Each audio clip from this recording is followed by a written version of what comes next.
find the derivative. Gagamit muna tayo ng power rule para sa logarithmic function. So yung 4, ilagay dito sa unahan, magiging 4 ln 3x plus 1. Pagkatapos nito ay gagamit na tayo ng chain rule. So identify muna natin yung inner term. So yung inner term dito ay 3x plus 1. And then yung outer term, so gawin na natin y yung outer term.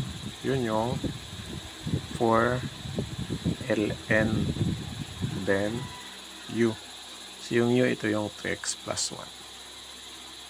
Sige, pwede na. Magde-derive na tayo. Chain rule. So i-derive na natin. 4, yung derivative ng ln u ay multiply to 1 over u. Ayan. Take note, yun yung derivative ng ln u, 1 over u. At i-multiply natin sa derivative ng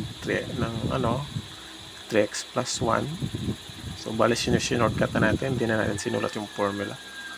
So, yung derivative nito is 3. Okay. Sulat natin dito. So, 4 times 1 times 3 equals 12. 12 over u. Ayan. Then, yung final answer. So, ano yung value ng u? Ang value ng u ay 3x plus 1. So, ito na. Ito na yung ating derivative. Okay.